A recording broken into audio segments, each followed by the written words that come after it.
내 덕에 산 건 고마운데 이제 너 보면 빚 갚던 구질구질한 시절 생각나서 숨이 막혀. 나도 이제 젊고 이쁜 애랑 사람답게 좀 살련다. 당장 이혼 도장 찍고 이 집에서 나가. 친정아빠가 평생 구두 닦아 남기신 금쪽 같은 유산 15억. 그걸 털어 남편 빚을 갚아줬더니 재기하자마자 21살 연하 상간녀와 바람나 저를 쓰레기처럼 버립니다. 하지만 저는 웃으며 도장을 찍어줬습니다. 정확히 일주일 뒤 이 배은망덕한 인간들이 제 발밑에 엎드려 피눈물을 흘리며 싹싹 빌게 될 줄은 꿈에도 몰랐을 테니까요. 오늘의 사연 너무나 통쾌합니다. 끝까지 잘 들어주시고 댓글 남겨주세요. 아, 사연 시작 전 좋아요 버튼 꾹 눌러주시는 것도 잊지 않으셨죠? 자, 그럼 사연 시작합니다.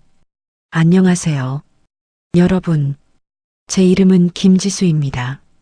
오늘 저는 제 인생에서 가장 소중하고도 아픈 이야기를 꺼내보려 합니다. 잘 듣고 응원의 말씀 부탁드려요. 누구에게나 삶의 버팀목이 되는 기억이 하나쯤은 있겠죠? 저에게는 바로 저희 아버지에 대한 기억이 그렇습니다. 제 이야기는 그 낡고 투박했던 아버지의 손마디에서 시작됩니다. 아버지는 평생을 시장통에서 사셨습니다. 새벽 안개가 자욱한 시장 어귀에서 아버지는 가장 먼저 전등을 밝히셨죠. 아버지가 하시던 일은 아주 작고 초라한 구두 수선방이었어요. 한 사람이 겨우 들어갈 법한 그 좁은 상자 같은 공간에서 아버지는 평생을 쪼그려 앉아 남의 발치를 내려다보며 사셨습니다. 지수야, 아빠 다녀오마. 매일 아침 아버지가 현관문을 나설 때면 은은하게 풍기던 구두향 냄새가 지금도 코끝을 스치는 것 같아요. 그 냄새는 아버지의 살결마다 손톱 밑마다 깊게 배어 있었지요. 어린 시절에 저는 그 냄새가 참 싫었습니다. 학교에 아버지가 오시는 날이면 친구들이 코를 킁킁거릴까봐 멀리서 손만 흔들고 도망치듯 교실로 들어가기도 했어요. 철없던 딸은 아버지의 손이 왜 그렇게 시커멓게 죽어 있는지, 왜 손마디가 보리밥알처럼 툭툭 붉어져 있는지 물어보지 않았습니다. 그저 그 투박한 손이 제 손을 잡을 때면 슬쩍 손을 빼곤 했었죠. 아버지는 그런 저의 마음을 다 아시는 듯 허허 웃으시며 그저 거친 손을 바지에 슥슥 문지르곤 하셨습니다. 우리 지수, 오늘도 공부하느라 고생 많았지? 아버지는 퇴근길에 항상 검은 비닐봉지를 들고 오셨어요. 그 안에는 제가 제일 좋아하던 붕어빵이나 시장에서 파는 꽈배기가 들어 있었죠. 아빠, 이거 아빠 드세요. 저는 배 안 고파요. 제가 짐짓 쌀쌀맞게 대답하면 아버지는 굳이 제 입에 붕어빵 꼬리를 떼어 넣어 주셨습니다. 아빠는 시장에서 많이 먹었어. 너 많이 먹고 얼른 커서 이 아빠처럼 고생하지 말고 살아야지. 그때는 몰랐습니다.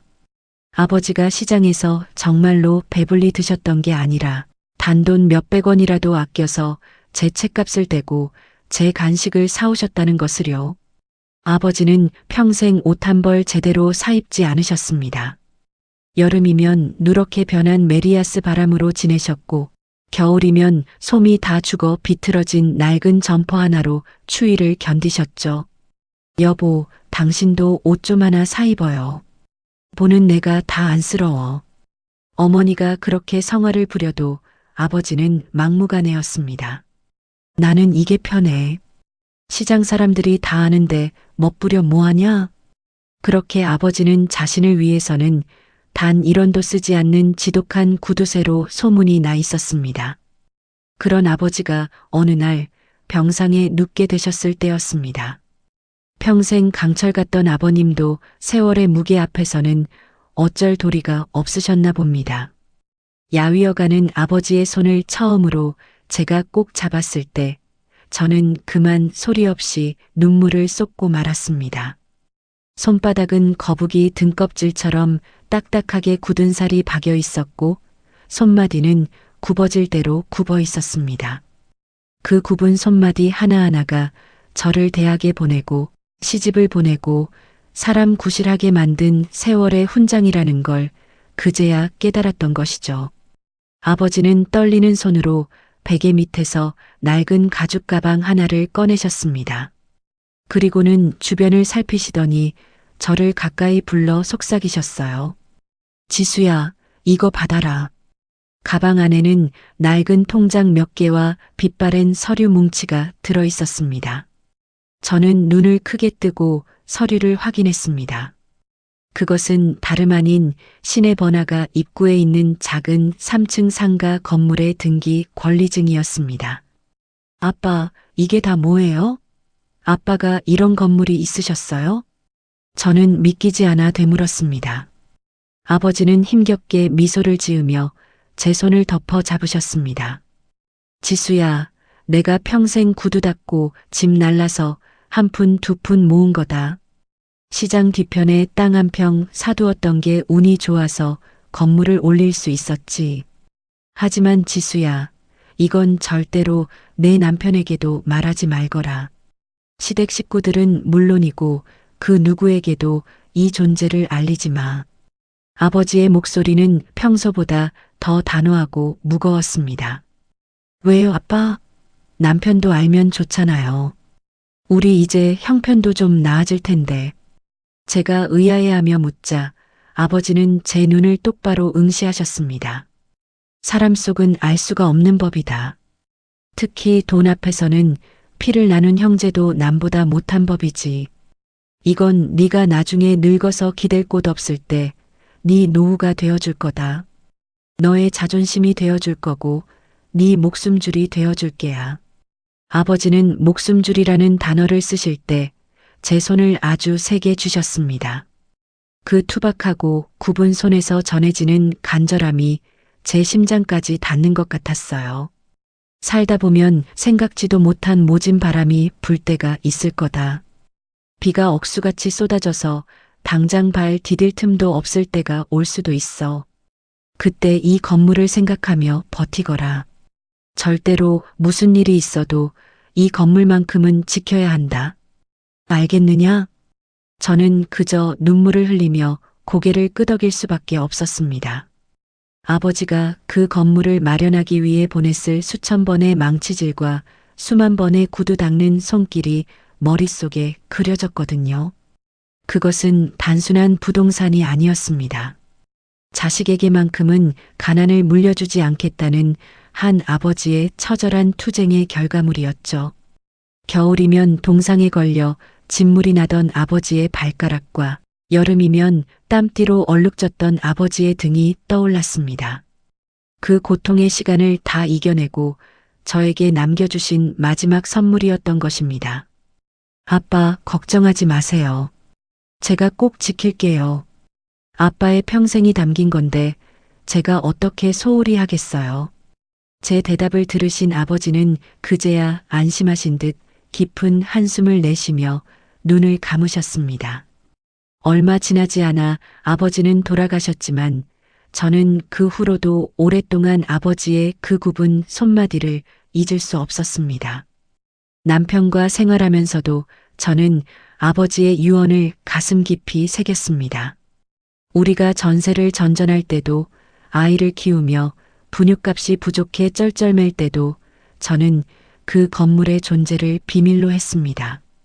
그건 저를 위한 이기심이 아니라 아버지의 인생을 지켜드리고 싶은 효심이었고 마지막 약속이었으니까요. 때때로 삶이 고단할 때 저는 혼자 그 상가 건물을 찾아가 보곤 했습니다. 시내 한복판, 사람들로 북적이는 그곳에 당당하게 서 있는 낡은 건물. 그 벽을 가만히 쓸어보면 마치 아버지의 거친 손을 잡는 것 같은 기분이 들었습니다. 지수야, 내가 지켜줄게. 걱정하지 마라. 건물의 창문을 타고 흐르는 햇살이 마치 아버지의 인자한 미소처럼 느껴졌죠.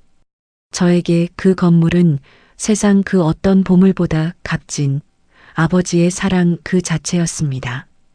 남편은 그런 저의 비밀을 꿈에도 몰랐습니다. 성실했던 남편은 직장 생활을 그만두고 사업을 시작하겠다고 호언장담했습니다. 지수야, 나 이제 내 사업 한번 제대로 해볼게. 우리도 이제 떵떵거리며 한번 살아보자. 남편의 눈은 의욕으로 반짝였고 저는 그런 남편을 믿고 지지했습니다. 하지만 인생이라는 게 참 마음처럼 되지 않더군요.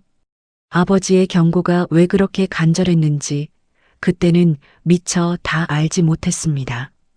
제 인생에 그렇게 큰 폭풍우가 몰아칠 줄은 상상도 하지 못한 채 저는 그저 남편의 손을 잡고 밝은 미래만을 꿈꿨습니다.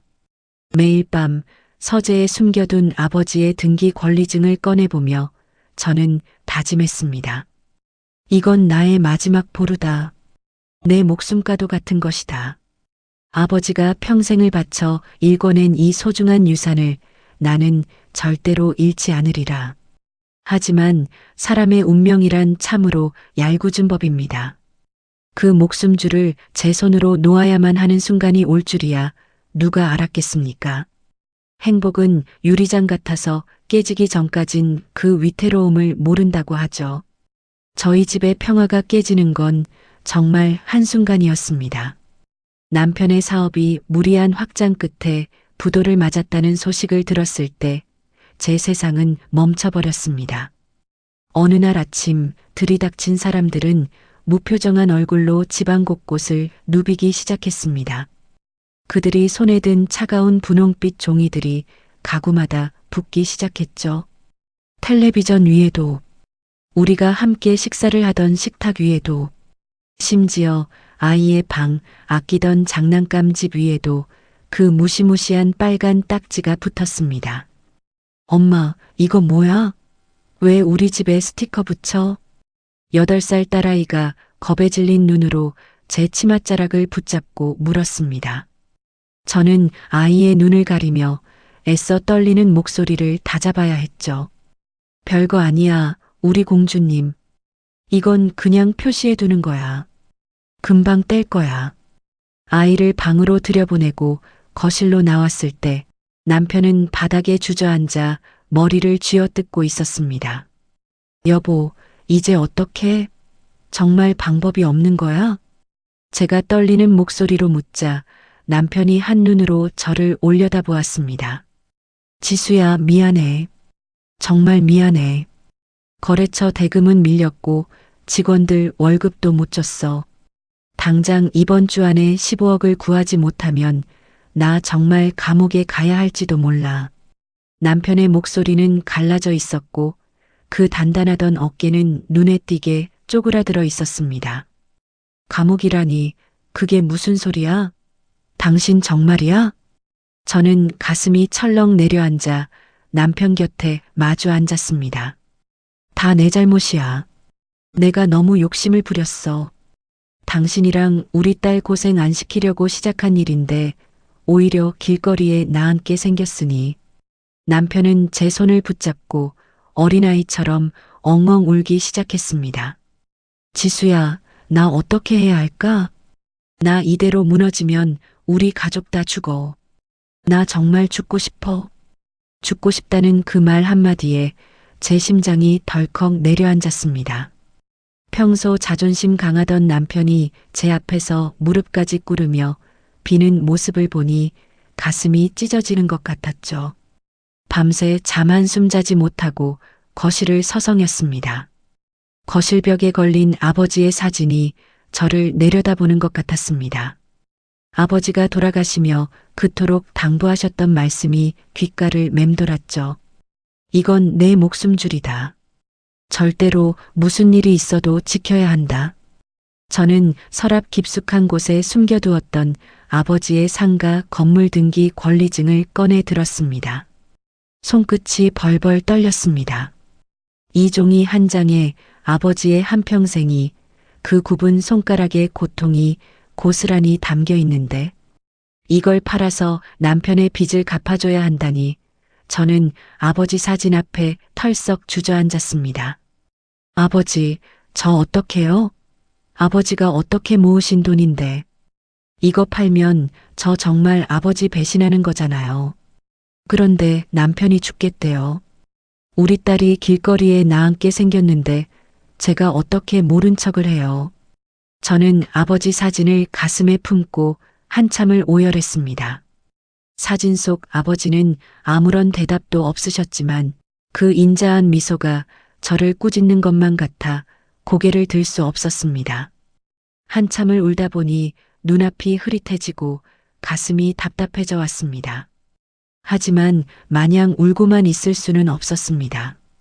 당장 내일이라도 빚쟁이들이 들이닥칠 판이었으니까요. 저는 눈물을 닦고 전화기를 들었습니다. 대학 선배이자 유능한 변호사인 미니 언니에게 연락을 했습니다. 언니, 나 지수야. 내일 만날 수 있을까? 다음 날 아침 일찍 저는 미니 언니의 사무실을 찾았습니다. 제 초췌한 몰골을 본 언니는 깜짝 놀라며 제 손을 꼭 잡아주었죠. 지수야, 어쩌다 남편 사업이 그렇게 된 거야. 언니, 나 아버지가 남겨주신 상가가 있는데 그거 팔고 그걸로 남편 빚 갚아주려고. 제 말에 언니는 눈을 크게 뜨며 저를 만류했습니다. 상가를 판다고? 부동산은 계속 오를 텐데. 아이고. 언니, 근데 남편을 살려야 우리 가족이 살잖아. 하지만 그냥은 안 줄 거야. 그게 무슨 소리야? 나도 아버지 유언이 가슴에 사무쳐. 그래서 나 자신을 지킬 최소한의 장치를 만들고 싶어. 저는 준비해간 메모장을 언니 앞에 내밀었습니다.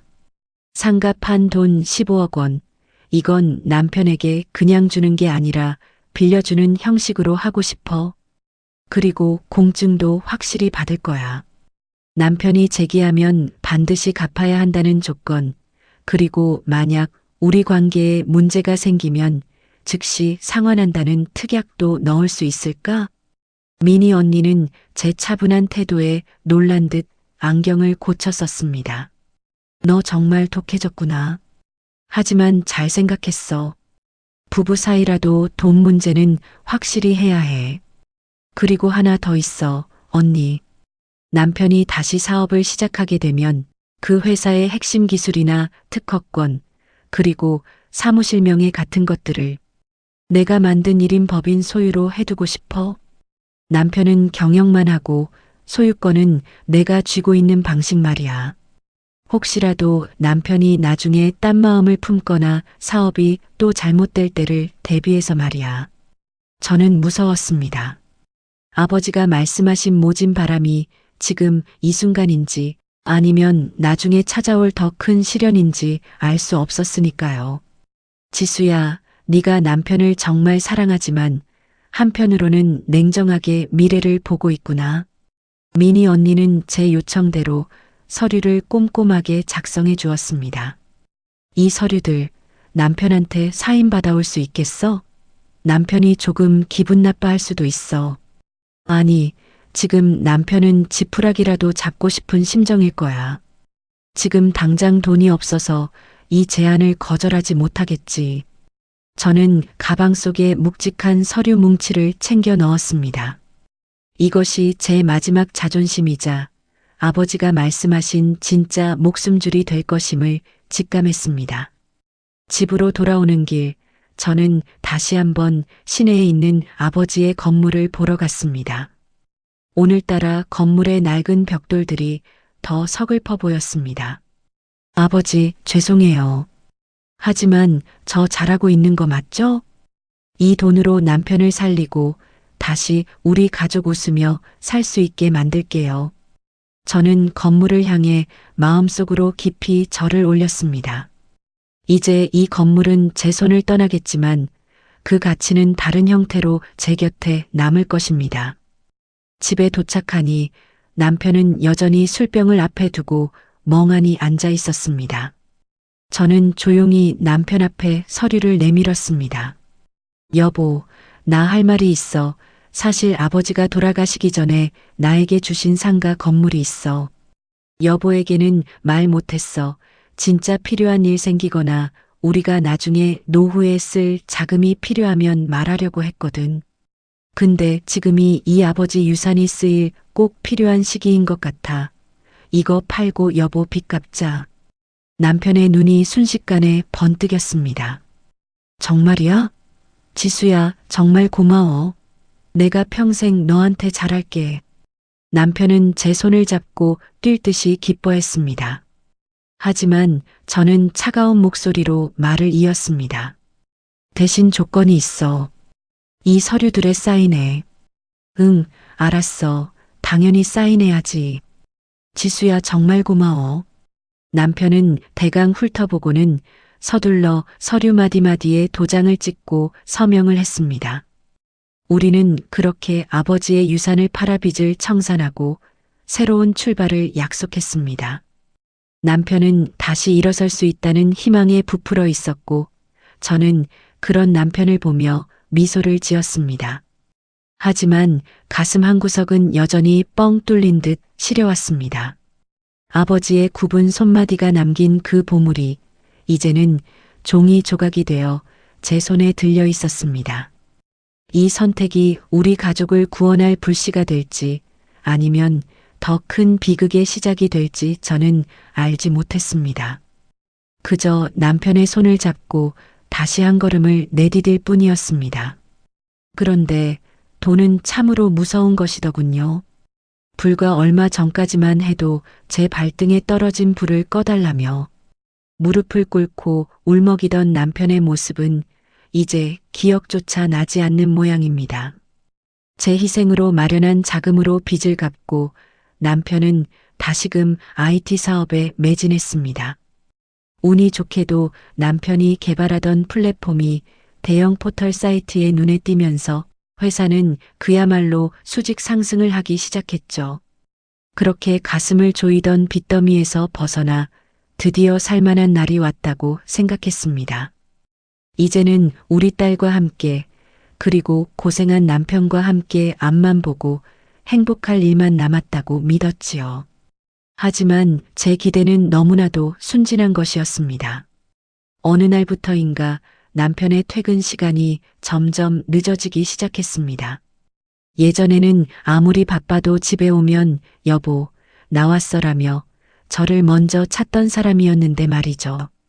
이제 남편은 술 냄새를 풍기며 자정이 다 되어 들어오는 일이 잦아졌습니다. 여보, 오늘도 많이 늦었네? 저녁은 먹고 들어온 거야? 제가 걱정스러운 마음에 현관문 앞까지 마중을 나가면 남편은 대답도 하는 둥 마는 둥 구두를 거칠게 벗어 던졌습니다. 대충 먹었어. 피곤하니까 들어가서 자. 차가운 남편의 반응에 서운함이 몰려왔지만 저는 그저 사업이 바빠서 예민해진 것이라며 스스로를 다독였습니다. 하지만 남편의 태도는 갈수록 가관이었습니다. 어느 주말 간만에 가족 외식을 하려고 제가 아껴두었던 원피스를 꺼내 입었을 때였습니다. 거울 앞에서 매무새를 가다듬는 저를 보며 소파에 앉아있던 남편이 혀를 쯧쯧 찼습니다. 당신 설마 그러고 나가려고? 왜? 오랜만에 입은 건데 별로야? 아버지가 생전에 사주신 거라 아껴 입던 거야. 제 말에 남편은 코방귀를 뀌며 고개를 돌려버렸습니다. 여보, 요즘 세상에 그런 옷을 누가 입어? 촌스럽게. 내 위신 좀 생각해주면 안 돼? 나 이제 업계에서 이름 좀 날리는 사람이야. 어디 가서 내 아내라고 소개하기 창피할 정도니까 제발 그 아줌마 같은 옷 좀 갖다 버려. 남편의 입에서 나온 창피하다는 말에 저는 심장이 멎는 것 같았습니다. 그 옷이 낡은 이유는 우리가 힘들 때 제가 단 한 푼이라도 아껴서 남편의 뒷바라지를 했기 때문이었습니다. 옷 한 벌 사입을 돈도 아까워하며 남편의 빚을 갚아줬는데 이제 와서 저를 촌스러운 아줌마 취급하다니요. 당신 어떻게 그런 말을 해? 내가 왜 이렇게 살았는지 몰라서 그래? 제가 울먹이며 묻자 남편은 귀찮다는 듯 손을 내저었습니다. 알았어, 알았다고. 그놈의 옛날 이야기 좀 그만해. 돈 좀 생겼으면 당신도 관리 좀 하고 꿈이란 말이야. 맨날 부엌대기처럼 있지 말고. 남편은 그대로 방으로 들어가 문을 쾅 닫아버렸습니다. 그날 이후 남편은 저와 눈도 마주치려 하지 않았습니다. 집안에 흐르는 공기는 얼음장처럼 차가워졌고 저는 제 집인데도 마치 가시방석에 앉은 기분이었죠. 남편은 점점 명품에 집착하기 시작했습니다. 머리부터 발끝까지 수백만 원짜리 명품으로 도배를 하고 외제차를 새로 뽑아 끌고 다녔습니다. 반면 저는 여전히 낡은 가방을 들고 장터에 나가 1,000원짜리 한 장을 깎으며 살고 있었지요. 그것이 우리 가정을 지키는 방식이라고 믿었으니까요. 그러던 어느 날 밤이었습니다. 술에 취해 골아떨어진 남편의 옷을 정리하려는데 묘한 위화감이 느껴졌습니다. 남편의 셔츠를 세탁기에 넣으려던 제 손이 멈칫했습니다. 그곳에서는 제가 평소에 쓰지도 않는 아주 진하고 달콤한 향수 냄새가 진동하고 있었거든요. 장미 향기 같기도 하고 세련된 머스크 향 같기도 한 그 냄새는 남편의 목덜미 부근에서 선명하게 피어올랐습니다. 당신이 이런 향수 썼었나? 저는 고개를 갸우뚱하며 남편의 옷주머니를 뒤져보았습니다. 단순히 담배나 영수증이 들어있겠거니 생각하며 손을 넣었을 뿐이었죠. 그런데 제 손끝에 닿은 것은 빳빳한 종이 한 장이었습니다. 주머니에서 꺼내어 펼쳐본 그것은 어느 백화점의 명품관 영수증이었습니다. 눈을 의심하며 금액란을 보았습니다. 540만 원. 품목에는 여성용 가방이라고 선명하게 적혀 있었습니다. 제 심장이 미친 듯이 뛰기 시작했습니다. 최근에 남편은 저에게 선물은커녕 따뜻한 말 한마디 건넨 적이 없었습니다. 제 생일도 결혼기념일도 바쁘다는 핑계로 대충 넘겼던 사람이었지요. 이게 뭐야? 500만 원이 넘는 가방이라니? 저는 떨리는 손으로 영수증의 날짜를 확인했습니다. 불과 사흘 전이었습니다. 그날 남편은 중요한 미팅이 있다며 새벽 2시가 넘어서야 들어왔던 날이었죠. 머릿속이 하얘지며 온갖 불길한 생각이 스쳐 지나갔습니다. 하지만 저는 애써 마음을 진정시키려 노력했습니다. 아니야, 거래처 분에게 선물할 일이 있었겠지. 사업하다 보면 그럴 수도 있잖아. 그렇게 믿고 싶었습니다. 아니, 그래야만 했습니다. 제가 아버지를 배신하면서까지 살려낸 남편이 저를 배신할 리 없다고 믿고 싶었으니까요. 다음 날 아침 식탁에 앉은 남편에게 조심스럽게 물었습니다. 여보, 어제 당신 옷 정리하다가 백화점 영수증을 봤는데 여성용 가방 샀더라? 제 질문에 숟가락을 들던 남편의 손이 찰나의 순간 멈췄습니다. 하지만 이내 아무렇지도 않은 듯 무심하게 대답하더군요. 아, 그거 거래처 사장님 사모님 생신이라서 비서시켜서 보낸 거야. 사업하다 보면 그런 로비도 필요한 법이야. 당신이 뭘 안다고 그래? 남편은 오히려 저를 무식한 사람 취급하며 눈길을 피했습니다. 그래도 500만 원은 너무 비싼 거 아니야? 당신이 그러니까 아줌마 소리를 듣는 거야. 큰 돈을 써야 큰 돈이 들어오는 법이라고. 남편은 화를 벌컥 내며 밥상을 밀치고 일어섰습니다. 미안하다는 말 한마디 없이 현관으로 향하는 그의 뒷모습이 오늘따라 유난히 낯설어 보였습니다. 현관문에 비친 제 모습이 문득 눈에 들어왔습니다. 목이 늘어난 티셔츠에 무릎이 나온 바지, 그리고 거칠어진 손마디. 반면 반짝이는 구두를 신고 당당하게 나가는 남편. 우리는 어느새 너무나 다른 세상을 살고 있는 것 같았습니다.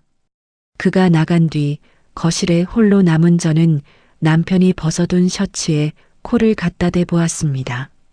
여전히 사라지지 않은 그 달콤한 향기. 그 향기가 마치 비웃음처럼 제 코끝을 맴돌았습니다. 가슴 한구석에서 알 수 없는 불안감이 싹트기 시작했습니다. 단순히 거래처 선물일 뿐이라던 그의 말을 100% 믿기에는 제 직감이 너무나 불길한 신호를 보내고 있었죠. 올챙이 시절을 잊은 개구리는 자신이 원래 어디에서 왔는지조차 기억하지 못하는 법이라더니 진흙탕을 뒹굴며 함께 고생하던 시절은 이제 남편에게 지워버리고 싶은 부끄러운 과거일 뿐인 걸까요? 저는 거실벽에 걸린 아버지 사진을 바라보았습니다. 아버지는 여전히 인자하게 웃고 계셨지만 저는 왠지 모를 죄책감에 고개를 숙였습니다. 아버지의 목숨줄과도 같은 유산을 팔아 세워준 남편의 왕국. 그 왕국에서 제가 설 자리는 점점 좁아지고 있었습니다. 남편의 차가운 눈빛과 낯선 향수 냄새, 그리고 거액의 영수증. 이 모든 조각들이 하나의 그림을 완성해 가고 있다는 사실을 저는 차마 인정하고 싶지 않았습니다. 불길한 예감은 왜 한 번도 틀린 적이 없을까요? 남편의 셔츠에서 나던 그 낯선 향수 냄새가 제 심장을 콕콕 찌르던 날들이 이어졌습니다. 그러던 중 남편의 회사 설립 기념 파티가 열린다는 소식을 들었지요. 남편은 처음엔 저더러 오지 말라고 손사래를 쳤습니다. 당신 오면 신경 쓰여서 일 못해. 그냥 집에서 애나 봐. 남편의 차가운 말에 오기가 생기더군요. 여보, 나 그래도 여보 와이프잖아. 직원들한테 인사라도 해야지. 결국 저는 남편의 반대를 무릅쓰고 백화점에 가서 가장 점잖은 정장 한 벌을 사입었습니다. 거울 속 제 모습이 조금은 낯설었지만 남편의 곁에 서기에 부족함이 없기를 바랄 뿐이었죠. 파티가 열린 호텔 연회장은 화려함 그 자체였습니다. 은은한 조명 아래 정장을 차려입은 신사들과 화사한 드레스의 여인들이 가득했지요. 저는 긴장된 마음으로 연회장 문을 열고 들어섰습니다. 멀리서 남편의 모습이 보였습니다. 사람들에게 둘러싸여 환하게 웃고 있는 남편의 모습은 제가 알던 그 초라한 남자가 아니었죠. 그런데 남편의 바로 옆에 마치 바늘과 실처럼 딱 붙어 있는 한 젊은 여자가 눈에 들어왔습니다. 화려한 붉은색 드레스를 입고 남편의 팔에 자연스럽게 손을 얹은 채 웃고 있는 여자. 그녀가 바로 미나였습니다. 제가 다가가자 남편의 얼굴이 순식간에 굳어버렸습니다. 당신 왔어? 남편은 당황한 기색을 감추지 못하며 제 인사를 받는 둥 마는 둥 했습니다. 그때 붉은 드레스의 그녀, 미나가 생긋 웃으며 저를 쳐다보더군요. 어머, 사장님. 이분이 혹시 사모님이세요? 그녀의 목소리는 옥구슬 굴러가듯 맑았지만 제 귀에는 날카로운 바늘처럼 박혔습니다. 남편은 어색하게 고개를 끄덕이며 저를 소개했습니다. 집사람이야. 여보, 여기는 우리 회사 기획팀 에이스인 미나 씨. 미나는 저를 향해 허리를 굽혀 인사했지만 그 눈빛은 전혀 공손하지 않았습니다. 미나는 제 앞에 서서 아주 천천히 제 머리끝부터 발끝까지 훑어내리기 시작했습니다. 그 무례한 시선에 제 온몸이 화끈거렸지요. 그녀는 제 구두와 가방, 그리고 제가 큰맘 먹고 산 정장을 차례로 뜯어보았습니다. 그러더니 입가에 묘한 비웃음을 띠며 남편에게 말을 건네더군요. 사장님, 사모님 스타일이 참 정겨우시네요. 저희 고모님이 딱 저런 스타일로 입으시는데 아주 우아하고 보기 좋으세요. 고모님이라니요. 저를 대놓고 늙은이 취급하는 그 말투에 제 주먹이 꽉 쥐어졌습니다. 하지만 남편은 그런 미나의 무례함을 꾸짖기는커녕 오히려 허허거리며 웃고만 있었습니다. 미나 씨가 안목이 높아서 그래. 여보, 당신 오늘 너무 차려입은 거 아니야? 남편의 한마디가 제 가슴에 대못을 박았습니다. 남편은 제 기분은 안중에도 없는지 미나와 대화를 이어가기에 바빴습니다. 사장님, 이 샴페인 정말 맛있지 않아요? 딱 제 스타일이에요. 미나는 자연스럽게 남편의 잔에 샴페인을 채워주며 어깨를 살짝 부딪혔습니다. 남편은 그 손길이 싫지 않은 듯 입이 귀에 걸려 있었죠. 누가 봐도 다정한 연인 같은 그 모습에 저는 연회장 한 구석으로 밀려난 이방인이 된 기분이었습니다. 사람들은 수군거리며 저와 그 두 사람을 번갈아 보았습니다. 수치심에 얼굴이 달아올라 쥐구멍이라도 숨고 싶은 심정이었죠. 잠시 남편이 다른 손님과 인사하러 간 사이 미나가 제 곁으로 슬그머니 다가왔습니다. 아까의 그 생긋거리는 미소는 온데간데였고 차갑고 오만한 눈빛만 남았더군요. 그녀는 제 옆에 서서 와인잔을 흔들며 나지막하게 속삭였습니다. 사모님, 제가 한 말씀 드려도 될까요? 저는 떨리는 목소리로 대답했습니다. 무슨 말이 하고 싶은 거죠? 그러자 미나는 제 얼굴을 빤히 쳐다보며 믿기지 않는 말을 내뱉었습니다. 사장님 옆엔 저처럼 젊고 세련된 사람이 어울리지 않나요? 거울 좀 보세요. 사모님은 이제 사장님 인생에 어울리는 액세서리가 아니에요. 저는 너무 놀라 숨이 막힐 것 같았습니다. 24살, 제 딸뻘인 이 아이가 제 면전에 대고 이런 폭언을 퍼부을 줄은 꿈에도 몰랐거든요. 너, 지금 뭐라고 했니? 제 물음에 미나는 눈 하나 깜짝하지 않고 말을 이었습니다. 사장님도 이제 큰 사업하시는 분인데 옆에 서 있는 아내가 너무 촌스러우면 체면이 안 서잖아요. 사랑은 나이가 아니라 마음이라는데 저랑 사장님 마음이 아주 잘 맞거든요. 사모님은 그냥 집에서 살림이나 하시는 게 제일 보기 좋은 것 같아요. 그녀의 당돌하고 무례한 대사 하나하나가 제 가슴을 갈기갈기 찢어놓았습니다. 저는 부들부들 떨리는 손을 감추려 가방끈을 꽉 붙잡았습니다. 그때 남편이 다시 돌아왔습니다. 미나는 순식간에 표정을 바꾸더니 남편의 팔짱을 꽉 꼈습니다. 사장님, 저 발이 너무 아파요. 잠깐 앉아서 쉬면 안 돼요? 남편은 걱정스러운 눈빛으로 미나를 바라보며 제게 말했습니다. 여보, 나 미나 씨 좀 데려다 주고 올 테니까 당신은 먼저 집에 가. 뭐라고요? 지금 파티가 한창인데 나더러 혼자 가라고요? 제 외침에 남편은 오히려 짜증을 냈습니다. 미나 씨가 우리 회사에서 얼마나 중요한 인재인데 그래. 당신은 오늘 컨디션도 별로인 것 같은데 얼른 들어가서 쉬어. 미나는 고개를 돌려 저를 향해 승리의 미소를 지어 보였죠. 그 눈빛은 명백한 조롱이었습니다. 연회장의 화려한 음악 소리가 갑자기 아득하게 들려왔습니다. 주변 사람들의 시선이 비수처럼 제 몸에 박히는 것 같았죠. 저는 도망치듯 호텔을 빠져나왔습니다. 차가운 밤 공기가 뺨을 때렸지만 제 가슴 속의 불길은 꺼질 줄 몰랐습니다. 남편을 위해 아버지가 남긴 상가 건물까지 팔았던 제 희생이 떠올랐습니다. 그 유산을 팔며 아버지 사진 앞에서 울었던 그 밤이 주마등처럼 스쳐 지나갔죠. 그 결과가 고작 이런 것이었을까요? 젊고 예쁜 여자 옆에서 입이 찢어지는 남편과 그 옆에서 온갖 무시를 당하는 아내라니요. 눈물이 왈칵 쏟아졌지만 저는 입술을 깨물며 참아냈습니다. 집으로 돌아오는 택시 안에서 저는 창밖을 멍하니 바라보았습니다. 화려한 도심의 불빛들이 오늘따라 유난히 슬프게 반짝이더군요. 남편의 차가운 눈빛과 미나의 그 당돌한 도발이 계속해서 저를 괴롭혔습니다.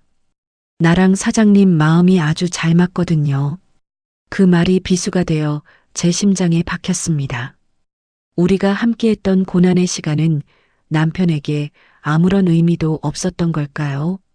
배신감과 허탈함이 파도처럼 밀려와 저를 집어삼키려 했습니다. 집에 도착하니 정막만이 가득했습니다. 불 꺼진 거실에 앉아 남편이 돌아오기를 기다렸습니다.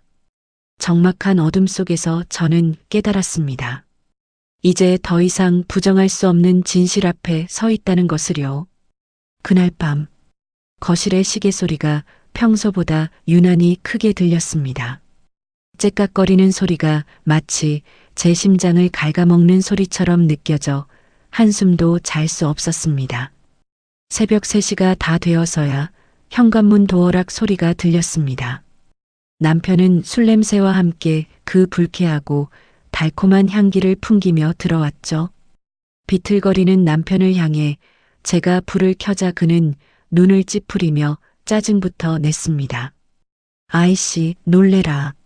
안 자고 거기서 뭐 하는 거야? 남편은 구두를 대충 벗어 던지며 거실 소파에 몸을 파묻었습니다.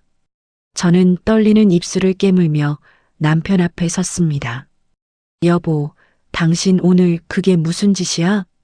사람들 다 보는 앞에서 아내를 버려두고 그 어린 여자랑 나가버리면 난 뭐가 돼?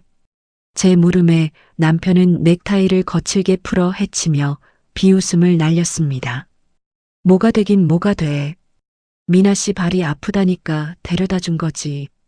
당신은 왜 그렇게 매사에 예민하게 굴어? 사람 피곤하게 만드는데 정말 소질 있네. 남편의 뻔뻔한 태도에 가슴속에서 뜨거운 것이 울컥 치밀어 올랐습니다. 더 이상은 참을 수 없었습니다. 피곤하게 만드는 게 누구인데 그래? 나 당신 옷에서 그 여자 향수 냄새 나는 거 이미 알고 있었어. 명품 가방 산 영수증도 다 봤다고. 그 여자랑 바람 피우는 거지? 지금 나 몰래 둘이 만나고 있는 거잖아. 제 고함에 남편은 잠시 당황하는 듯 하더니 이내 차가운 눈빛으로 돌변했습니다. 남편은 소파에서 일어나 제 코앞까지 다가와 저를 내려다보았습니다. 그래, 알았으면 됐네.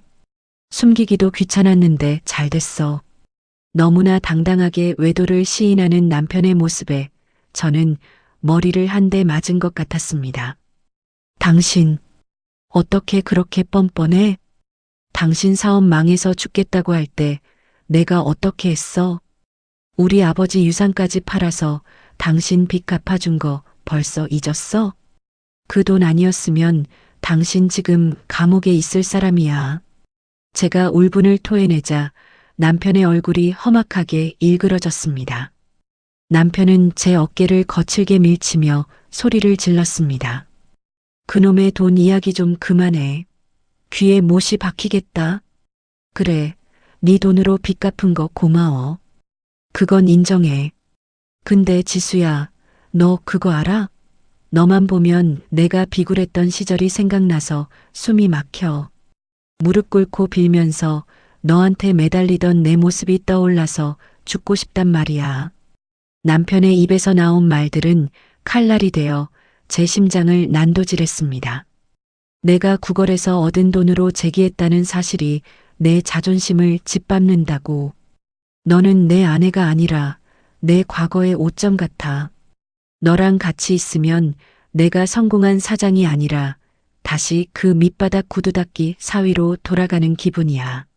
난 이제 그 구질구질한 과거에서 벗어나고 싶어.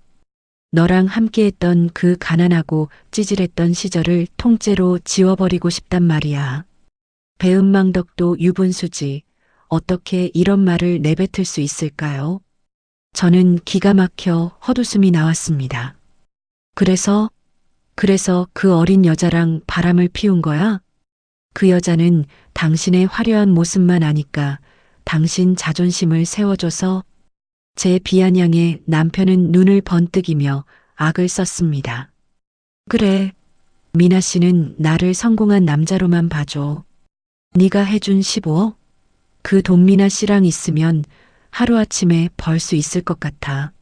미나 씨랑 있으면 내가 살아있는 것 같고 내 세상이 넓어지는 기분인데 너랑 있으면 숨이 턱턱 막힌다고. 그러니까 이제 그만해라. 나도 이제 사람답게 젊고 이쁜 애랑 좀 화려하게 살고 싶어. 남편은 식탁 위에 있던 서류 봉투 하나를 제 앞으로 던졌습니다.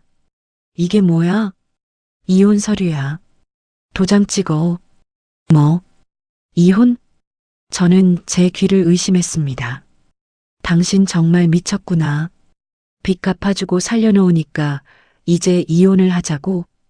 우리 딸은 어쩌고? 아이 생각은 안 해? 남편은 코방귀를 뀌며 냉정하게 말을 이었습니다. 애는 당신이 키워. 양육비는 섭섭하지 않게 줄 테니까. 이 집도 당신 줄게. 이 정도면 당신한테 해줄 만큼 해주는 거야. 나 이제 미나 씨랑 새 인생 시작할 거니까 구질구질하게 매달리지 마. 당신처럼 촌스럽고 나이든 여자랑은 이제 한 공간에 있는 것도 지긋지긋해. 그러니까 제발 좋게 말할 때 이혼 도장 찍어. 남편의 폭언은 멈추지 않았습니다. 제가 아줌마 같아서 창피하다는 둥, 함께 밥 먹는 것도 고역이었다는 둥. 제가 그를 위해 했던 모든 헌신이 그에게는 짐이었고 굴레였다고 말하더군요. 그가 쏟아내는 말 한마디 한마디에 제 영혼이 바스러지는 것 같았습니다. 아버지가 돌아가시며 지키라고 했던 그 건물, 그 소중한 것을 팔아 바친 결과가 고작 이 차가운 이혼 서류라니요. 여보, 당신 정말 후회 안 하겠어? 제가 마지막으로 묻자 남편은 가소롭다는 듯 비웃었습니다. 후회? 내가 왜 후회를 해? 내가 지금 제일 후회하는 건 당신 돈 받아서 빚 갚은 거야. 차라리 감옥을 갔으면 갔지. 당신한테 평생 고마워하며 살아야 한다는 게 더 끔찍해. 그러니까 당장 찍어. 내 인생에서 꺼져달란 말이야. 남편은 그대로 방으로 들어가 버렸습니다. 거실에는 던져진 이혼 서류와 저만이 남았습니다. 심장이 찢어지는 고통이 밀려왔지만 이상하게 눈물은 더 이상 나오지 않았습니다. 남편의 눈빛에서 본 것은 미안함이 아니라 진심 어린 혐오였습니다. 나를 사랑했던 남편 철수는 죽었습니다. 제 눈앞에 있는 남자는 그저 탐욕의 눈먼, 은혜를 원수로 갚는 짐승일 뿐이었죠. 저는 거실 바닥에 엎드려 한참을 가쁜 숨을 몰아쉬었습니다. 남편의 배은망덕한 대사들이 머릿속에서 맴돌며 저를 괴롭혔습니다. 너만 보면 숨이 막혀. 너는 내 과거의 오점이야. 어떻게 사람이 사람에게 이런 말을 할 수 있을까요?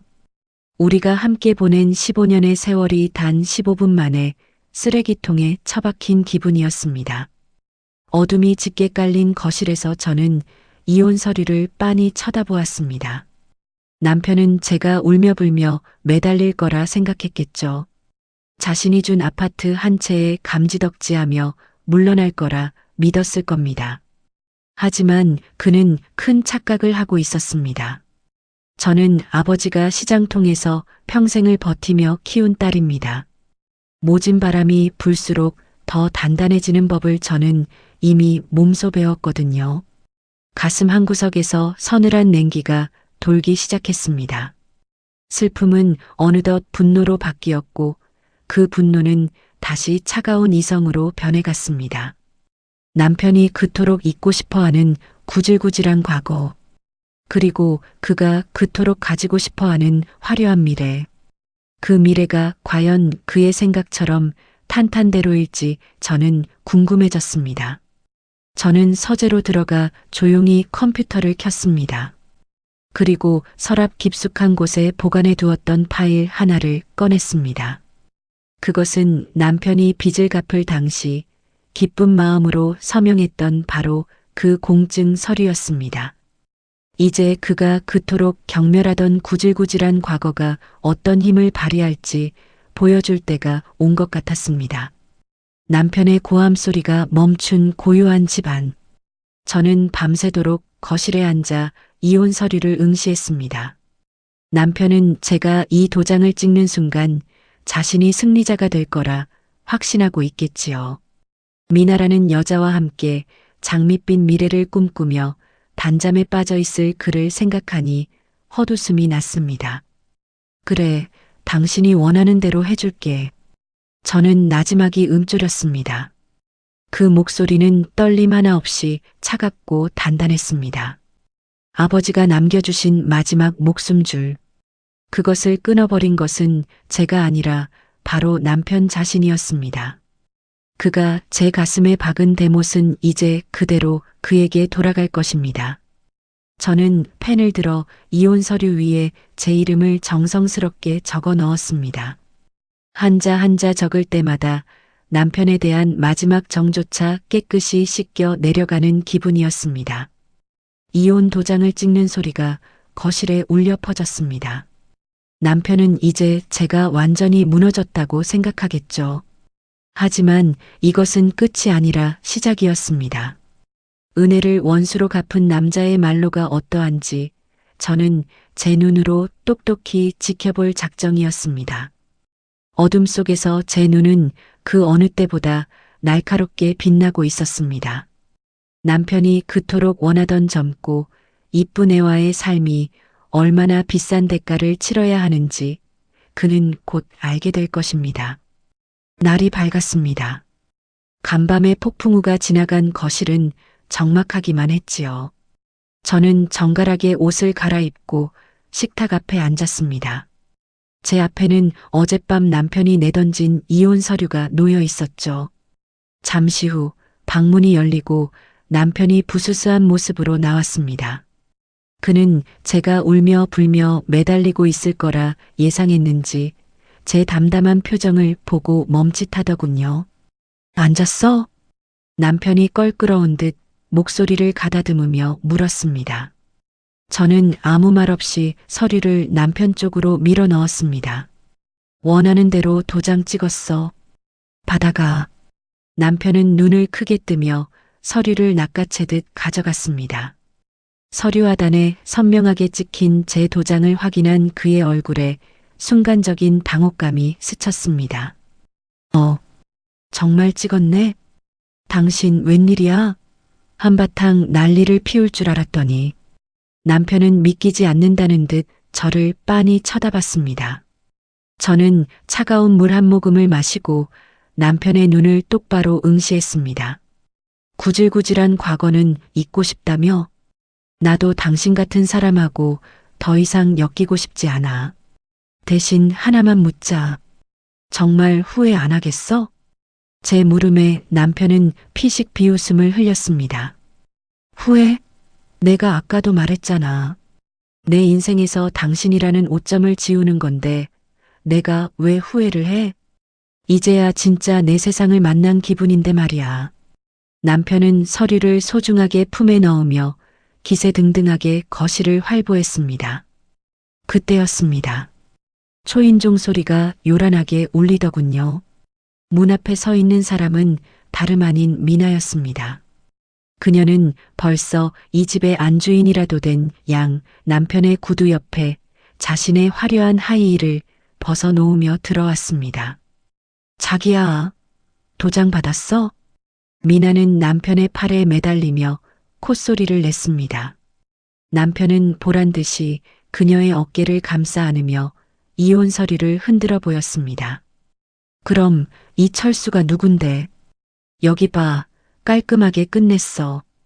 두 사람의 역겨운 애정 행각을 바라보며 저는 조용히 안방으로 들어가 짐을 싸기 시작했습니다.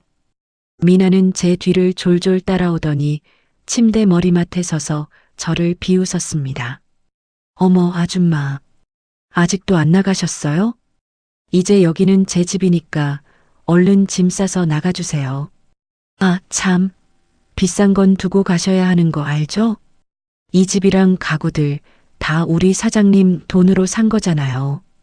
저는 옷가지 몇 벌과 사소한 소지품들만 가방에 담았습니다. 미나는 제 가방 속을 헤집어 보며 조롱을 이어갔습니다. 아줌마, 몸만 나가세요. 이 집 사장님 거잖아요.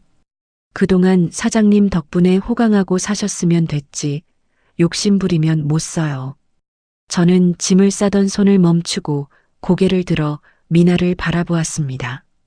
그리고 아주 부드럽게 미소를 지어 보였습니다. 그래, 다 가져가라.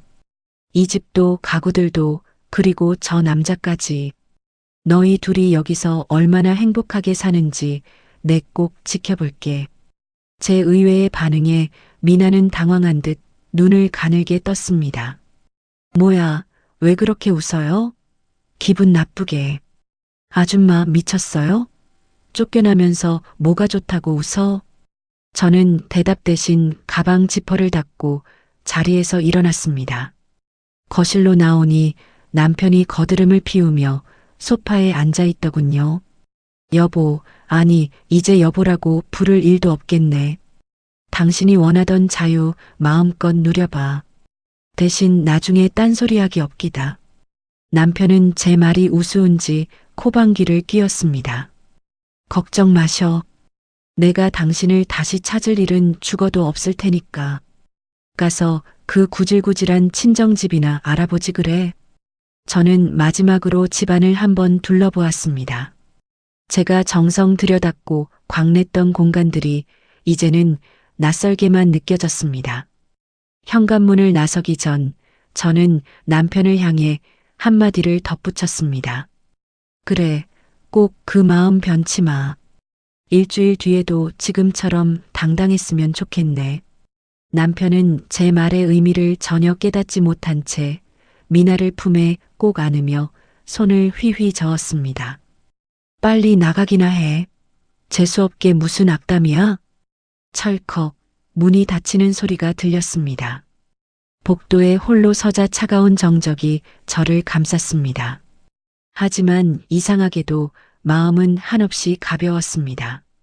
가방 속에 들어있는 공증 서류와 법인 인감도장의 묵직함이 제 손끝에 전해졌습니다. 아버지가 말씀하신 목숨줄은 집이나 가구가 아니었습니다. 바로 제가 준비해둔 이 철저한 기록들이었지요.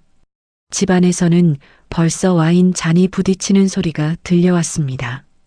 자기야, 드디어 우리 세상이야. 미나의 들뜬 목소리가 문틈 사이로 새어나왔습니다. 남편은 호탕하게 웃으며 맞장구를 쳤지요. 그럼 이제 방해꾼도 없으니 우리 제대로 한번 즐겨보자고. 지옥으로 가는 길에 축배를 드는 꼴이라더니 참으로 가관이었습니다. 저는 엘리베이터 거울 속에 비친 제 모습을 보았습니다. 어젯밤보다 훨씬 생기 있고 단호한 눈빛이었습니다. 아버지, 저 이제 시작해요.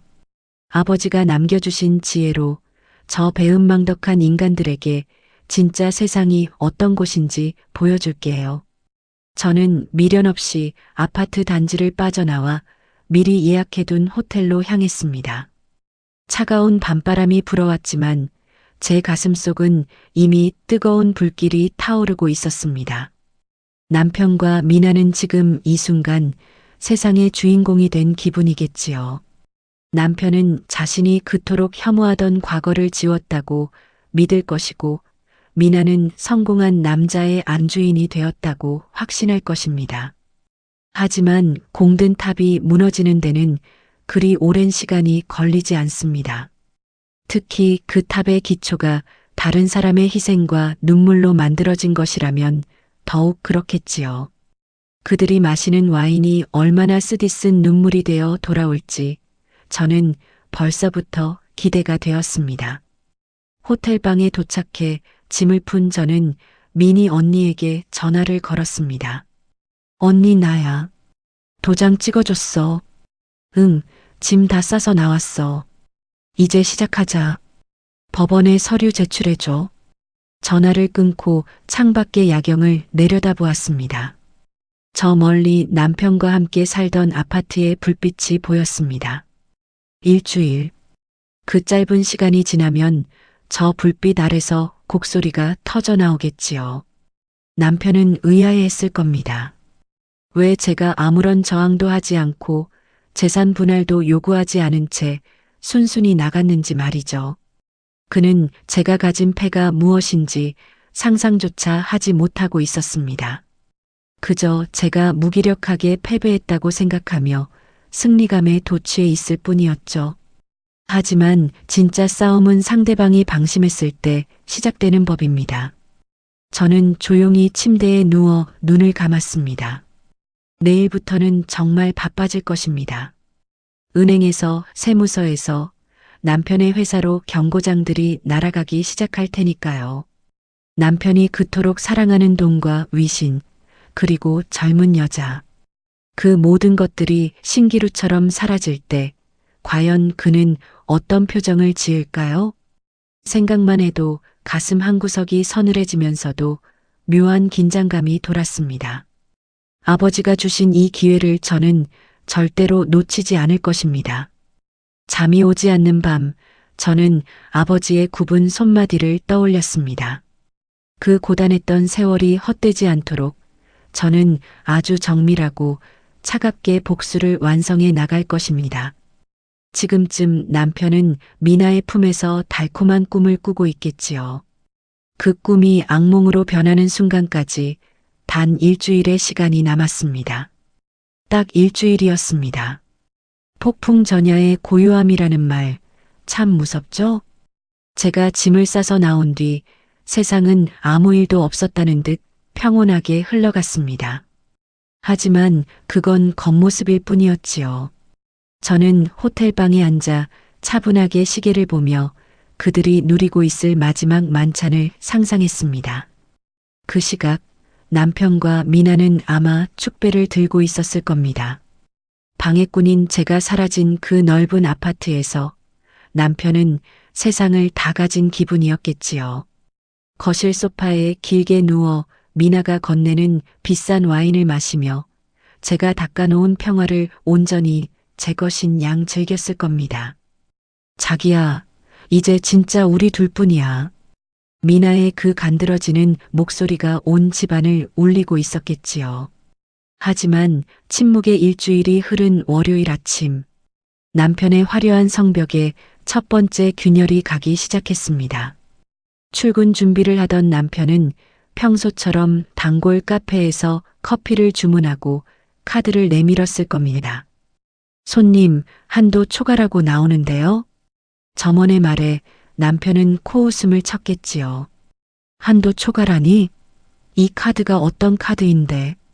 다시 긁어봐요. 2번, 3번을 긁어도 결과는 마찬가지였습니다.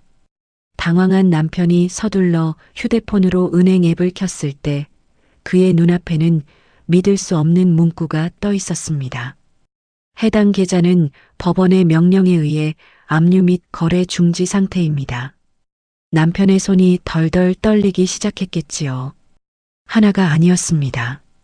급하게 확인한 그의 법인 계좌, 개인 적금, 심지어 비상금 통장까지 모두 붉은 글씨로 압류라는 딱지가 붙어 있었으니까요. 그때였습니다. 남편의 휴대폰이 미친 듯이 울려대기 시작했습니다. 회사 격리 팀장이었습니다.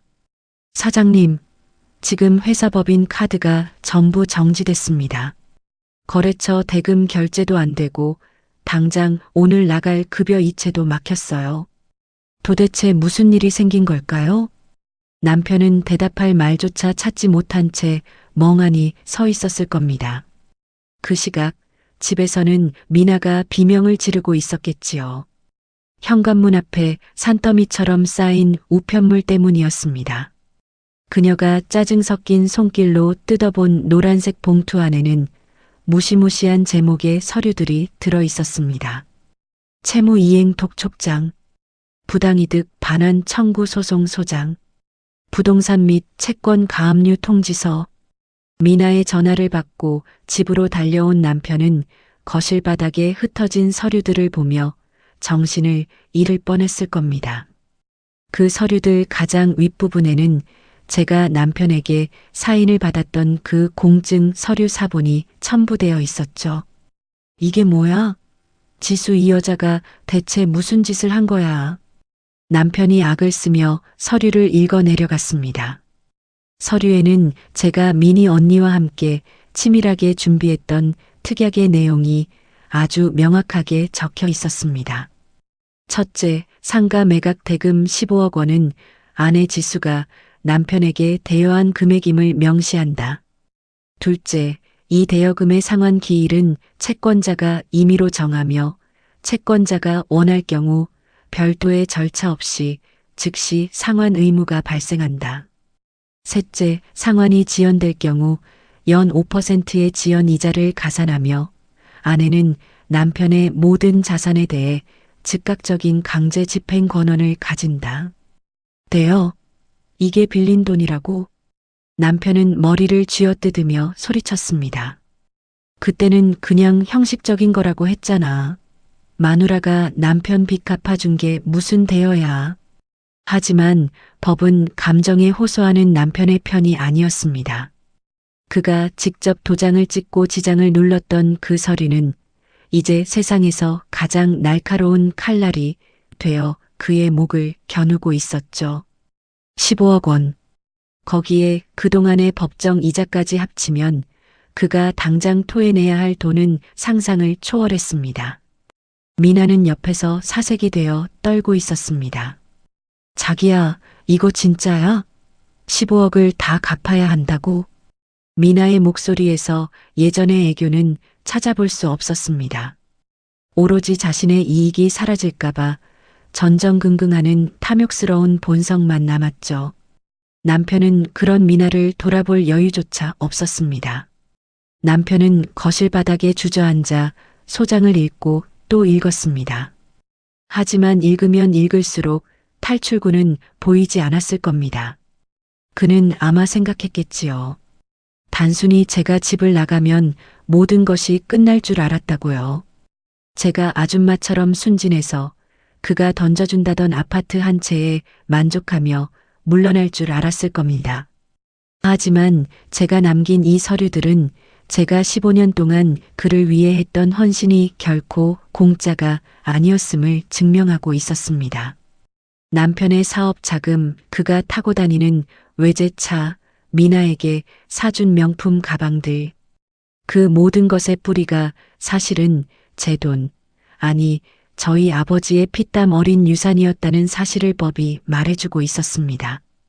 이건 무효야. 강압에 의한 사인이라고. 남편은 허공에 대고 소리를 질렀겠지만 그의 목소리를 들어줄 사람은 아무도 없었습니다. 법원의 압류는 무자비했습니다. 회사 계좌가 묶이니 당장 원자재 결제가 막혔고 협력업체들은 부도 소문을 듣고 회사로 몰려들기 시작했죠. 일주일 전까지만 해도 성공한 IT 기업가로 칭송받던 그는 하루아침에 빚쟁이들에게 쫓기는 신세가 되었습니다. 남편은 믿고 싶지 않았을 겁니다. 자신이 그토록 무시하던 구질구질한 과거가 자신을 파멸로 이끄는 유일한 열쇠였다는 사실을요. 그는 제가 준 15억으로 세운 왕국에서 주인 행세를 했지만 사실 그는 그 왕국을 빌려 쓰고 있었을 뿐이었습니다. 주인이 계약을 해지하겠다고 선언한 순간 그는 길거리로 쫓겨나야 하는 세입자에 불과했습니다.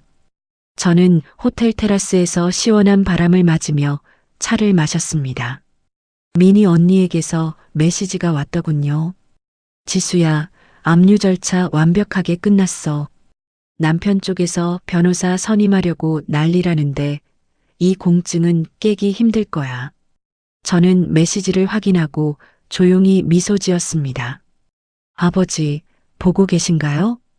아버지가 말씀하신 목숨줄이 드디어 제 역할을 하고 있어요.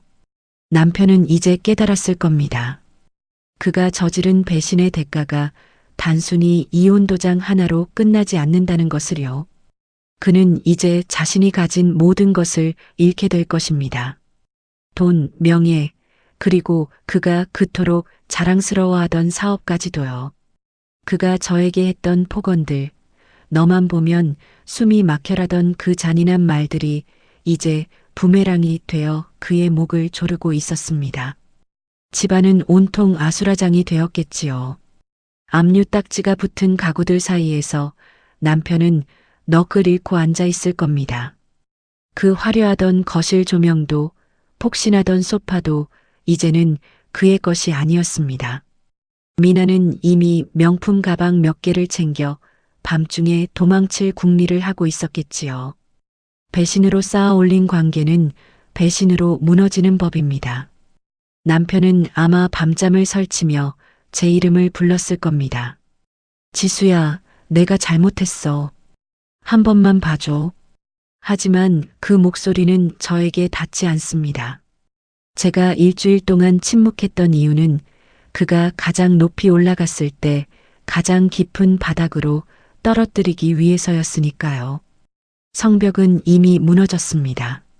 남은 것은 그 무너진 잔해 속에서 그가 얼마나 처절하게 무너지는지 지켜보는 일뿐입니다. 그는 이제 시작인 줄도 모를 겁니다. 단순히 돈을 갚는 것으로 끝나는 문제가 아니라는 것을요. 그가 제 인생을 망치려 했던 만큼 저도 그의 인생을 정중하게 되돌려줄 생각입니다. 그가 그토록 원하던 자유가 얼마나 무겁고 차가운 것인지 뼈저리게 느끼게 해줄 것입니다. 저는 창밖으로 보이는 도시의 불빛을 바라보았습니다. 어딘가에서 남편은 절망의 구덩이 속으로 빠져들고 있겠지요. 그의 불행이 저의 행복이 될 수는 없겠지만 적어도 정의가 살아있다는 사실에 가슴이 시원해졌습니다. 배은망덕한 인간에게 용서란 사치일 뿐입니다. 저는 남은 차를 단숨에 들이켰습니다. 가슴속 응어리가 조금씩 씻겨 내려가는 기분이었습니다. 저는 조용히 침대에 누워 눈을 감았습니다. 간만에 깊은 잠을 잘 수 있을 것 같았습니다. 내일이면 또 다른 소식들이 들려오겠지요. 남편의 비명과 미나의 절규가 섞인 아주 유쾌한 소식들 말입니다. 저는 그 소리들을 상상하며 평온하게 잠속으로 빠져들었습니다. 남편이 그토록 자랑스러워하던 사장실의 공기는 이제 숨조차 쉴 수 없을 만큼 무겁게 변해 있었습니다. 압류 통지서가 날아든 지 이틀 만에 저는 제가 쥐고 있던 마지막 카드를 꺼내 들었습니다. 그것은 바로 남편 회사의 심장과도 같은 핵심 기술 특허건이었지요. 사람들은 남편이 천재적인 아이디어로 회사를 키운 줄 알았을 겁니다. 하지만 그 기술을 법적으로 등록하고 관리한 것은 저와 미니 언니였습니다. 남편의 사업 자금을 대주던 날 저는 특허권의 소유주를 제가 만든 1인 법인으로 등록해 두었거든요. 남편은 경영권만 가졌을 뿐 기술의 주인은 처음부터 저였던 셈입니다. 저는 변호사를 통해 남편의 회사에 공식적인 통보를 보냈습니다. 특허권 무단 사용 중지 및 로열티 미지급에 따른 사용권 회수 통지서. 이 서류 한 장이 회사로 전달되는 순간 남편의 왕국은 멈춰버렸습니다. 서버는 차단되었고 진행 중이던 모든 프로젝트는 불법 행위가 되어 중단되었지요. 남편은 사장실에서 전화를 붙잡고 미친 듯이 소리를 질렀을 겁니다. 뭐? 사용 중지? 특허가 내게 아니라고? 그게 무슨 말도 안 되는 소리야. 당장 변호사 불러. 하지만 남편이 아무리 발버둥 쳐도 소용없었습니다.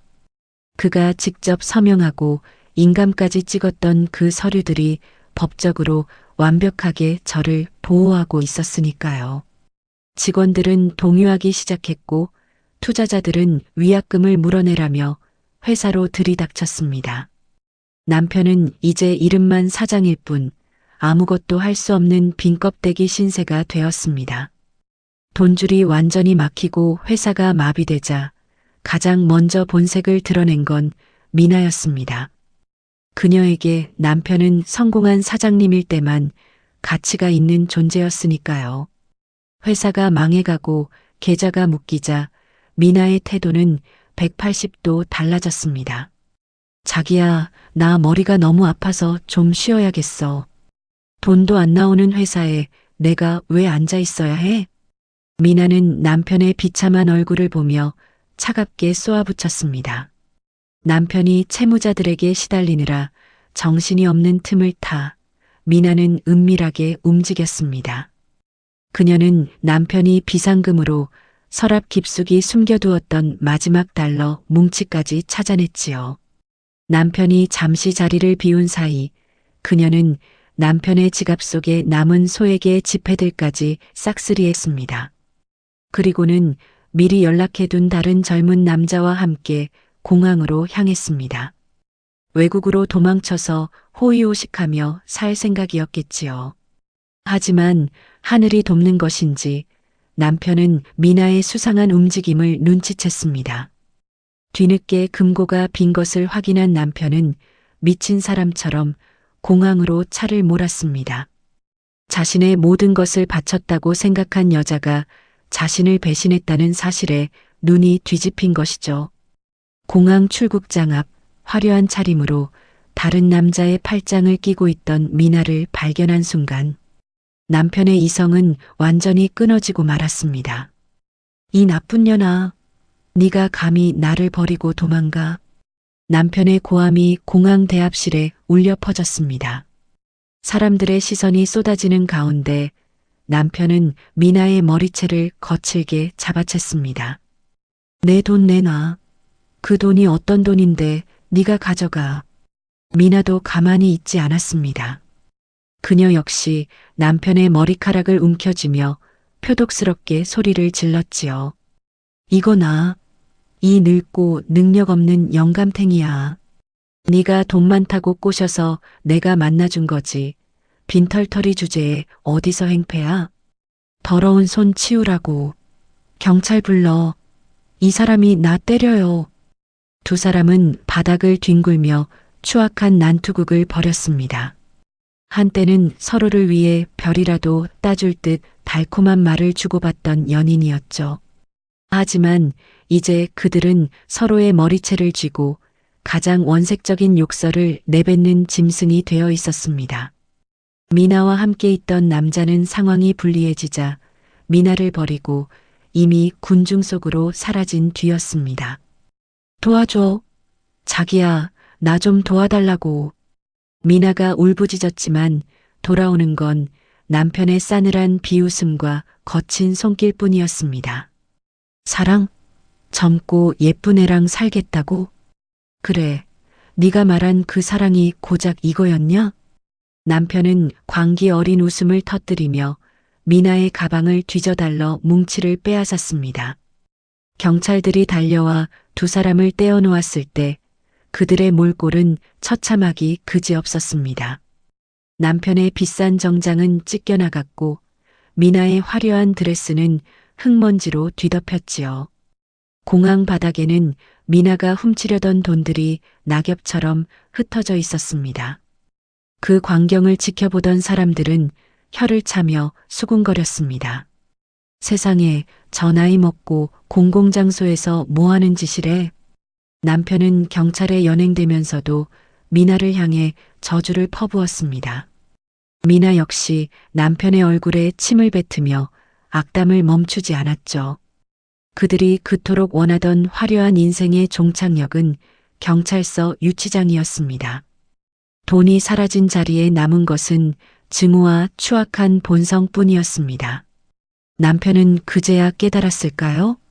자신이 버린 아내의 자리가 얼마나 단단한 방패였는지를요. 미나는 끝까지 발뺌하며 남편을 고소하겠다고 날뛰었습니다. 저 사람이 강제로 저를 잡아둔 거예요. 저는 그냥 제 물건 챙겨서 나온 거라고요.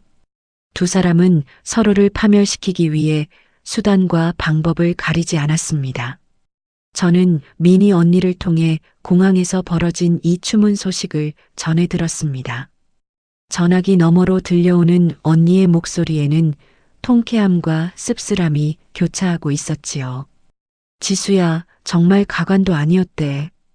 둘이 공항 바닥에서 구르고 싸우는데 그게 뉴스에 안 난 게 신기할 정도라더라. 저는 창밖을 보며 조용히 눈을 감았습니다. 복수심에 불타오르던 가슴 한구석이 서늘해지는 기분이었습니다. 하지만 동정심은 들지 않았습니다. 그들이 저지른 배신과 기만의 대가는 너무나 가혹해야만 했으니까요.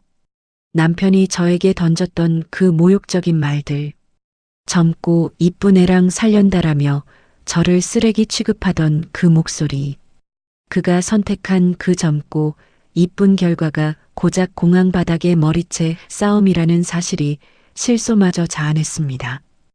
회사는 이제 파산 절차를 밟게 될 것입니다. 특허권이 없는 IT 회사는 아무런 가치가 없으니까요. 남편은 이제 돈 한 푼 없는 빚쟁이 신세로 전락해 평생을 법정에서 보내야 할지도 모릅니다. 미나 또한 절도와 상간녀 소송으로 자신의 인생이 얼마나 처참하게 망가지는지 보게 되겠지요. 배신으로 맺어진 인연의 결말은 언제나 이토록 비참한 법입니다. 공항 바닥에 흩뿌려진 그 돈들은 사실 저희 아버지의 땀방울이었습니다. 그 소중한 돈을 가지고 도망치려 했던 미나와 그걸 지키겠다고 짐승처럼 날뛰던 남편. 두 사람의 모습은 마치 한 편의 비극적인 코미디를 보는 것 같았습니다. 아버지가 지키라고 했던 그 목숨줄은 이제 저를 지키는 강력한 채찍이 되어 그들을 휘감았습니다. 저는 거울 앞에 서서 제 모습을 다시 한번 확인했습니다. 남편이 촌스럽다고 비웃던 제 눈빛은 이제 그 어느 때보다 단단해져 있었습니다. 추악하게 몰락해가는 그들의 소식은 이제 저에게 아무런 상처도 주지 못했습니다. 그들은 이제 제가 발을 들이지 않아도 스스로 무너져 내리고 있었으니까요. 진정한 지옥은 바로 자신들이 만든 탐욕의 감옥에 갇히는 것이었습니다. 남편은 이제 사장실에 푹신한 의자가 아니라 차가운 유치장 바닥에서 밤을 보내겠지요. 미나는 자신을 도와줄 남자가 더 이상 없다는 사실에 절망하며 울부짖을 것입니다. 그들이 서로를 핥히며 내뱉은 상처들은 평생 지워지지 않는 흉터가 될 것입니다. 저는 이제 그들의 소식을 뒤로하고 제 갈 길을 가려 합니다. 아버지가 남겨주신 이 소중한 유산을 더 가치 있게 쓸 방법을 고민하면서 말이죠. 창밖으로 저무는 노을이 유난히 붉게 타오르고 있었습니다. 마치 그들의 추악한 몰락을 비추는 불꽃처럼 말이죠. 저는 깊은 숨을 내쉬며 마음속의 찌꺼기들을 하나씩 비워냈습니다. 배신의 계절은 가고 이제 저만의 새로운 계절이 오고 있었습니다. 그들의 몰락은 제 인생의 끝이 아니라 새로운 시작을 알리는 신호탄이었습니다. 비가 추적추적 내리는 오후였습니다. 제가 임시로 머물고 있는 오피스텔 앞에 낯익은 그림자가 서 있더군요. 한때는 번듯한 정장에 외제차를 끌고 거드름을 피우던 남편이었습니다.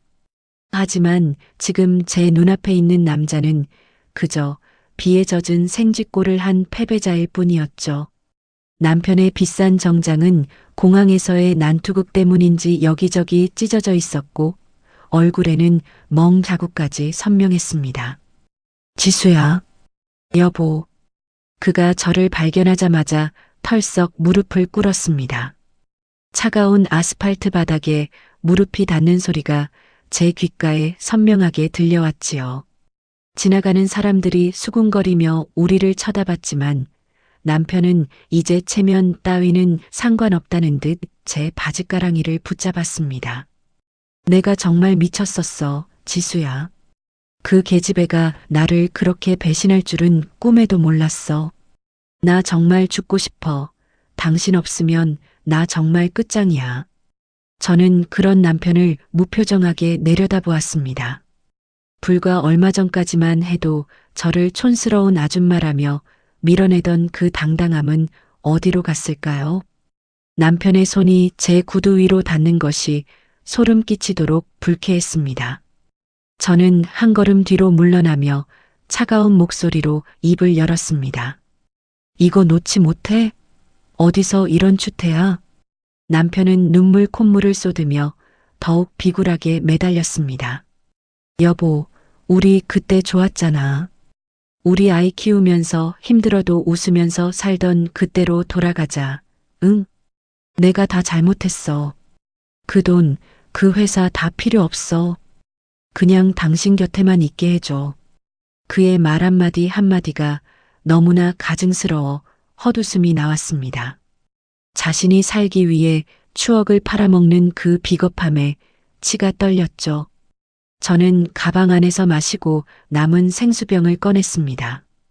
그리고 주저없이 남편의 머리 위로 물을 쏟아부었습니다. 아, 차가워. 지수야, 왜 이래? 남편이 당황하며 고개를 들었지만 저는 멈추지 않고 남은 물을 그의 얼굴에 다 부어버렸습니다. 축 처진 그의 머리카락 사이로 물방울이 뚝뚝 떨어졌습니다. 좀 씻어내라고 주는 거야. 그 더러운 입에서 나오는 거짓말들 듣기 역겨우니까. 남편은 멍하니 저를 바라보며 입을 벌리고 있었습니다. 지수야, 어떻게 당신이 나한테 이럴 수 있어? 나 당신 남편이야. 우리 15년을 같이 살았다고. 저는 그의 얼굴 가까이 고개를 숙이고 나지막이 속삭였습니다. 남편? 15년? 당신이 내 면전에 대고 이혼 도장 찍으라고 소리 지를 때 그 15년은 이미 쓰레기통에 처박혔어.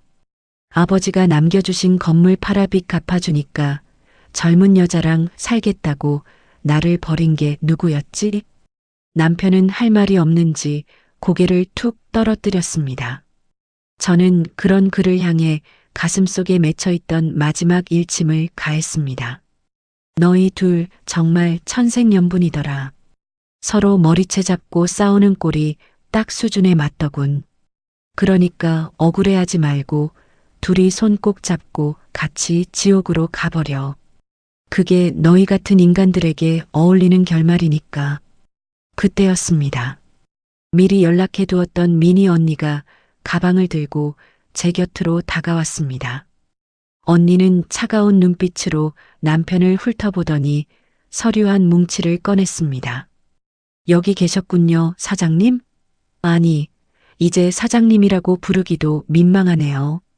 미니 언니의 등장에 남편은 당황하며 일어서려 했지만 힘이 풀렸는지 다시 주저앉고 말았습니다. 언니는 남편의 앞에 서류를 툭 던졌습니다. 이건 상간녀 위자료 청구 소송장이고요. 이건 별도의 손해배상 청구 소송건입니다. 그리고 법인 자금 횡령 정황이 포착되어서 형사 고발도 검토 중이니 조만간 경찰서에서 연락 갈 거예요. 남편의 얼굴이 흙빛으로 변했습니다. 지수야, 제발. 고발이라니. 나 감옥 가라는 거야? 남편이 절규하며 저를 쳐다봤지만 저는 단호하게 고개를 돌렸습니다. 당신이 자초한 일이야. 죄를 지었으면 벌을 받는 게 세상 이치지. 미니 언니는 단호한 목소리로 쐐기를 박았습니다. 사장님, 이제 지수 몸에 손끝 하나 대지 마세요. 지금 이 행위도 접근 금지 신청의 근거가 될 수 있습니다. 변호사 선임할 돈이 있으실지는 모르겠지만 법정에서 뵙죠. 언니는 제 어깨를 감싸 안으며 저를 부축했습니다.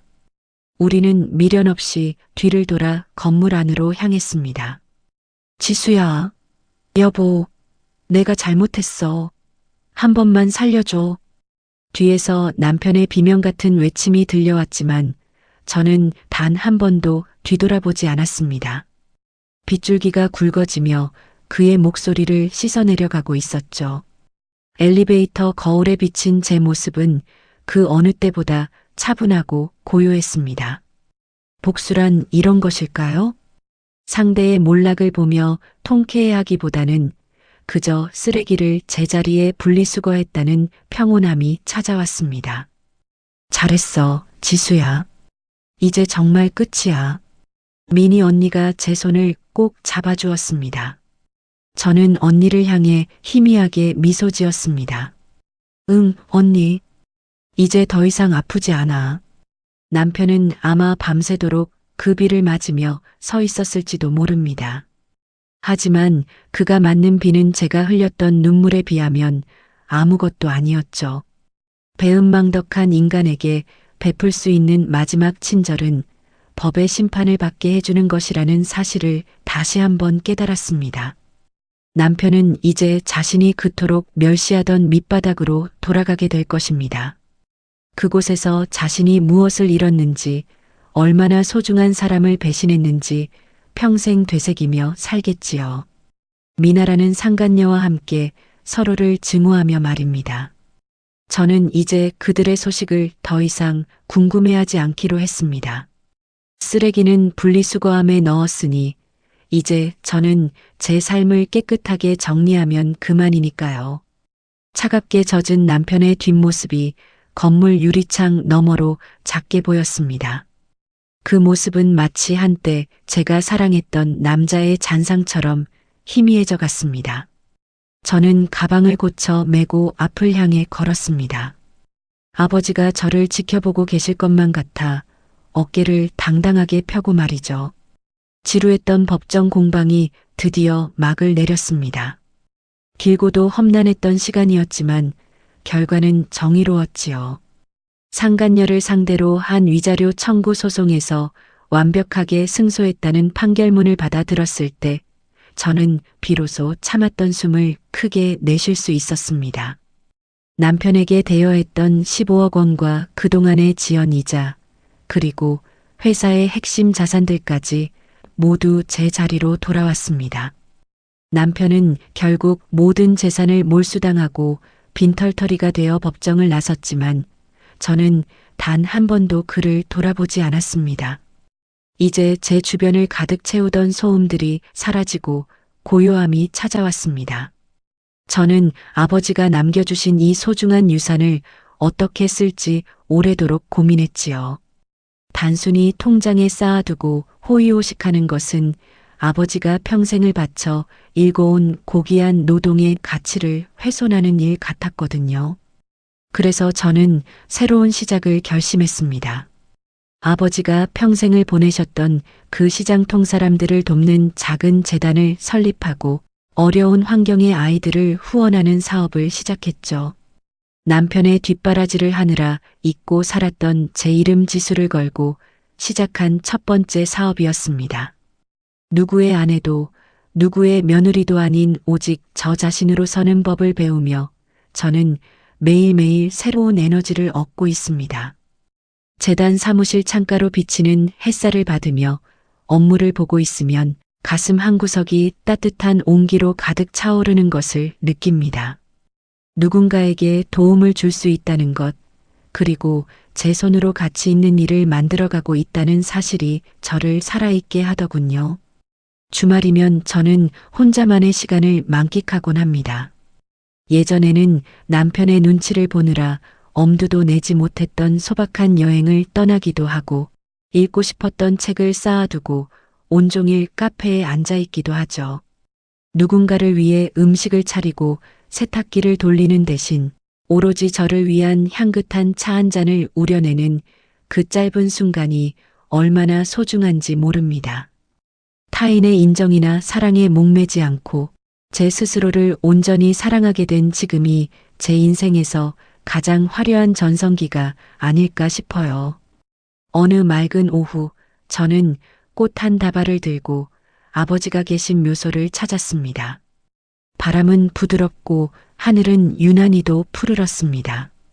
아버지의 묘비 앞에 꽃을 놓으며 저는 한참 동안 아무 말 없이 서 있었습니다. 그저 바람 소리와 새소리만이 고요한 묘역을 채우고 있었죠. 저는 천천히 무릎을 굽히고 앉아 차갑고 단단한 비석을 조심스럽게 어루만졌습니다. 아버지, 저 왔어요.